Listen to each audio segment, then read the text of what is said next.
ये सिर्फ 5 उंगली का खेल है। आप सुनते होंगे CAA, NRC, NPR और सोचते होंगे ये खेल क्या है, इतने सब शब्द हैं, समझ नहीं आता। वैसे बड़ा साधारण सा खेल है। मैं आपको समझा देता हूं। ये सिर्फ 5 उंगली का खेल है। 5 उंगली की यात्रा समझ लीजिए, ध्यान से समझिएगा और फिर समझाइएगा भी दूसरों को। ये यात्रा शुरू होगी सबसे छोटी उंगली से। बड़ा साधारण सा काम होगा।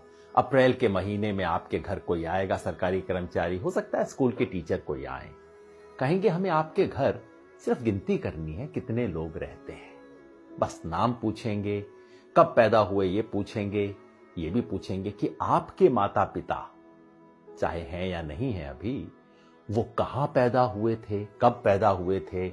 आधार कार्ड का नंबर मांगेंगे, ड्राइविंग लाइसेंस मांगेंगे, कोई प्रमाण नहीं मांगेंगे। उस वक्त आपको लगेगा छोटा सा मामला है।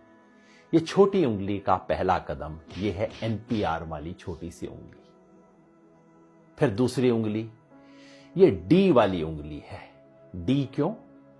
क्योंकि आपके घर से जब एक बार ले जाएंगे लिख के, उसके बाद तहसीलदार के दफ्तर में, किसी सरकारी दफ्तर के अंदर कुछ टाइम बाद, हो सकता है कुछ महीने बाद, चुपचाप से उस लिस्ट का मूल्यांकन किया जाएगा और कोई सरकारी कर्मचारी उस लिस्ट में कुछ नामों के आगे D लिख देगा। D का मतलब डाउटफुल, डाउटफुल का मतलब संदेहास्पद, जिस पर शक है। किस बात का शक है? कि ये भारत के नागरिक दरअसल हैं नहीं। भाई कैसे फैसला होगा? कानून में कहीं नहीं लिखा कैसे फैसला होगा। हो सकता है आप अपने माता पिता की आयु नहीं बता पाए हो, कहां पैदा हुए हैं नहीं बता पाए हो सकता है आधार कार्ड आपके नाम से इशू हो लेकिन आपके पास नंबर ना हो, कुछ भी हो सकता है। किसी भी आधार पे D लगा दिया जाएगा, आपको पता भी नहीं लगेगा, कोई आपसे पूछने भी नहीं आएगा और मामला तीसरी उंगली पर पहुंच जाएगा। ये तीसरी और बड़ी उंगली है, ये है NRC वाली उंगली। जिन लोगों के नाम के आगे D लगा होगा, समझ लीजिए आपके मोहल्ले में 500 लोग हैं, 1000 लोग हैं, उनमें से 50 के नाम के आगे D लग गया। उन 50 लोगों को चिट्ठी आएगी, पूरे परिवार में नहीं। हो सकता है परिवार में बहू को चिट्ठी आए, बेटे को ना आए, बाप के नाम चिट्ठी आए, पोते के नाम चिट्ठी ना आए। कुछ लोगों के नाम चिट्ठी आएगी और उन्हें कहा जाएगा, नोटिस दिया जाएगा, अब आप साबित कीजिए कि आप भारत के नागरिक हैं। कैसे साबित करेंगे? सरकार ने आज तक नहीं बताया। हमारे पास सिर्फ एक असम का उदाहरण है जहां पहले हुआ है NRC, और वहां क्या हुआ था? ना आधार कार्ड माना गया, ना राशन कार्ड माना गया, ना वोटर लिस्ट में नाम माना गया। कहा नहीं, ये सब नहीं चलेगा, आप प्रमाण लेके आइए कि आप कहां पैदा हुए थे। आज से 30 साल पहले वोटर लिस्ट में आपका नाम था कि नहीं था, पुरखों का नाम था कि नहीं था, कोई संपत्ति का प्रमाण पत्र लेके आइए। साधारण लोग कहां से जुटाएंगे प्रमाण पत्र?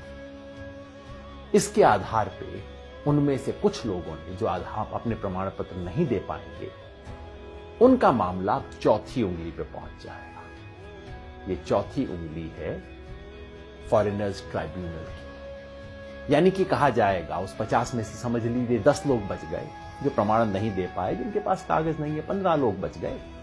उनको कहा जाएगा अब आपको आखिरी मौका दिया जा रहा है। ये उंगली आखिरी मौके की उंगली है। आखिरी मौका दिया जा रहा है, फॉरेनर ट्राइब्यूनल है, विदेशियों की अदालत है। अब उसमें जाके आप साबित कीजिए कि आप विदेशी हैं कि नहीं। अगर मुसलमान हैं तब तो कोई चांस ही नहीं है, क्योंकि यहां अब CAA का खेल शुरू हो जाए। अगर मुसलमान हैं, आपको विदेशी माना गया है, तो अब आप तो विदेशी हैं ही हैं, चाहे आपके बाप दादा यहां पे 500 साल से, 1000 साल से रहते आ रहे हैं। अगर मुसलमान नहीं भी हैं तो पता है क्या है, आपको ये साबित करना पड़ेगा कि आप बांग्लादेश, पाकिस्तान, अफगानिस्तान से आए। अब आप सोचिए, बिहार यूपी में रहने वाले लोग, नेपाल की तराई में रहने वाले लोग, श्रीलंका में रहने वाले लोग, श्रीलंका के पास तमिलनाडु में रहने वाले लोग कहां से साबित करेंगे भाई कि हम पाकिस्तान से आए, बांग्लादेश से आए, अफगानिस्तान से आए? फॉरेनर ट्राइब्यूनल में अगर साबित आप नहीं कर पाए, जो लोग भी साबित नहीं कर पाए, वो लोग विदेशी घोषित हो जाएंगे और मामला अब चौथी उंगली से अब अंगूठे पे पहुंच जाएगा, अंगूठे तले दबने वाला। ये है डिटेंशन सेंटर। डिटेंशन सेंटर का मतलब जेल, विदेशियों के लिए बनी हुई खास जेल। भारत सरकार इसके नियम बना चुकी है। डिटेंशन सेंटर असम में बन चुका है, कर्नाटका में काम करना शुरू कर चुका है, बाकी 10 राज्यों में बन रहे हैं डिटेंशन सेंटर।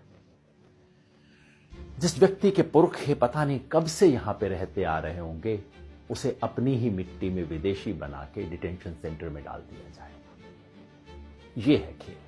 शुरू होगा छोटी उंगली से, एनपीआर से, और खत्म होगा कुछ लोगों के लिए। हो सकता है 1000 में से 1 लोग, हो सकता है 1000 में से 2 लोग डिटेंशन सेंटर में बने। क्या ये चाहते हैं? अगर नहीं चाहते तो इसे रोकने का एक ही तरीका है। ये 5 उंगली का खेल कैसे रुकेगा? जैसे ही पहली उंगली मोड़ने की कोशिश हो, आप 5 उंगलियां कर लीजिए बंद, मुट्ठी लीजिए कस और उठा दीजिए अपना हाथ। विरोध करना होगा, यानी कि जब पहली उंगली उठे एनपीआर वाली, एनपीआर का बायकॉट करना होगा। पूरे देश में जो नागरिकता संशोधन के बारे में आंदोलन चल रहे हैं, उन सब ने मिलकर कॉल दिया है। हम भारत के लोग, we the people of India, जो देश के 120 से ज्यादा संगठनों ने इकट्ठा होकर बनाया है, सब ने कहा है कि एनपीआर का बायकॉट करें। यानी कि जब आपके घर में कोई टीचर आए, कोई सरकारी कर्मचारी आए एनपीआर का डेटा लेने, प्यार से बात कीजिए, इससे बुरा बात करने की जरूरत नहीं। पानी पिलाइए, चाय पिलाइए, नमकीन भी खिलाइए। नमक खिलाना बहुत जरूरी है, क्योंकि ये संविधान का नमक खाते हैं, याद दिलाना है। ये कर्मचारी इस देश के कर्मचारी हैं, किसी पार्टी के नहीं है। सब कुछ दीजिए, प्यार से कीजिए, लेकिन कागज नहीं लिखवाएं, कागज में कोई सूचना नहीं दें, क्योंकि एक बार सूचना दी फिर मामला आपके हाथ से बाहर है। कागज नहीं लिखवाएं। और अगर वो कहें कि ये तो कानून है, आपको करना पड़ेगा, उन्हें प्यार से कहिए, मास्टर जी आपकी बड़ी इज्जत करते हैं, लेकिन क्या करें, महात्मा गांधी की इज्जत थोड़ा ज्यादा करें। इस देश के राष्ट्रपिता ने कहा था कि अगर कोई असंवैधानिक, अन्यायपूर्ण कानून है, उसका विरोध करना हमारा अधिकार ही नहीं, हमारा कर्तव्य भी है, हमारा हक भी है, हमारा फर्ज भी है। इसी रास्ते पे हमें चलना होगा। याद रखिए, हम संविधान बचाने निकले। एक हाथ में तिरंगा, दूसरे में संविधान, मन में अहिंसा और जन गण मन का गान। इसी रास्ते पे हमें चलना है। कि लड़ाई में हम लड़ेंगे और निश्चित जीतेंगे।